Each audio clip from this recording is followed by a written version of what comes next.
तुमने परखा नहीं, फकीरों में विभाजित किसने किया, तक तुमने परखा ही नहीं, नहीं जाने आप विभाजित किसने किया। भेदभाव का जंजाल में आपको किसने फंसाया, ये तक आप नहीं जाने। बस जाने तो इतना जाने कि हमें मंदिर जाना है, या हमें मूर्ति का दूध चढ़ाना है, मूर्ति का फल चढ़ाना है, क्योंकि जरूरत नहीं है। बड़ी जरूरत समझ में, जो समझना चाहिए तो वो समझा नहीं, जो नहीं समझना चाहिए तो वो बहुत जल्दी समझ में आएगा। संसद में बाबा साहब ने कहा था, आप संसद में जाइए, राजनीति करिए, देश में राज करिए, आगे बढ़िए, अपने बच्चों को शिक्षित करिए। बाबा साहब ने ये कहा था, बाबा साहब ने ये नहीं कहा था आप जाइए घंटा बजाइए, आप दूध चढ़ाइए। देवदासी प्रथा भूल गई हमारे देश में। देवदासी प्रथा को जानती हैं आप सब? देवदासी प्रथा ये था, जैसे सूत्रों की लड़कियां होती थी, उनकी जबरदस्ती उसको अगुआ नाम देते थे, उसकी मंदिर में शादी करा दी जाती थी ब्राह्मण से। ब्राह्मण से ना भगवान से, ब्राह्मण उसे अपने घर में रखता था, उससे संतानें पैदा होती थी, विधवाओं से संतानें पैदा होती थी, उनको क्या कहते थे? हरिजन। जो ये हरिजन नाम है, ये उन्हीं का नाम है, ये हमको कहने लगे फिर। तो ये थी जब की स्थिति।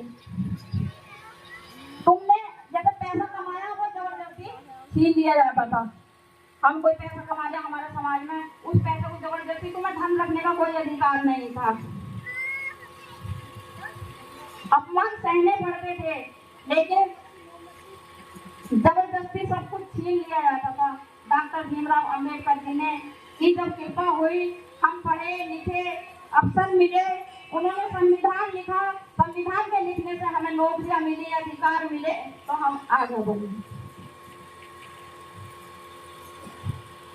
शूद्रों की तपस्या करने पर, शूद्रों को तपस्या करने पर जो आज हम पूजा करते हैं, हम कहते हैं हमारे साथ थोड़ी हो गया। अरे हमारे बुजुर्गों ने बलि दी है, अपनी जान दी है, जो आज हम इस मुकाम पे हैं।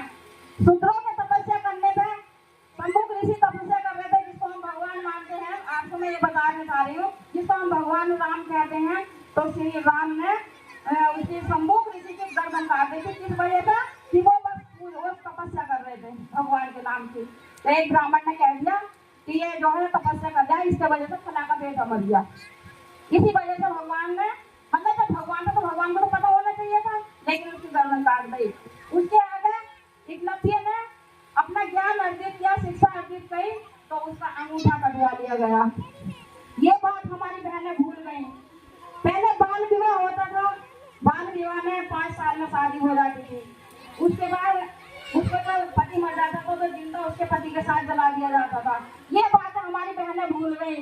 और जब हम तन ढकते हैं, आज अच्छी साड़ी पहनते हैं, कपड़े पहनते हैं, लेकिन उस समय हमें अपना तन ढकने का अधिकार नहीं था। तो जो हम इस तन ढकते हैं, अपना तन ढकते हैं, इस तन ढकने पे भी हमारे पाबंदी थी। तो जब हम इस तन ढकते तो हमारे तन तक भी काट दिए जाते थे। ये बातें हमारी बहनें भूल गई। शूद्रों की तपस्या करने पर ये सारी बातें हुई। तो इसी के साथ मैं बस इतना ही आपको सुना रही हूँ। इसी के साथ सभी को जय भीम।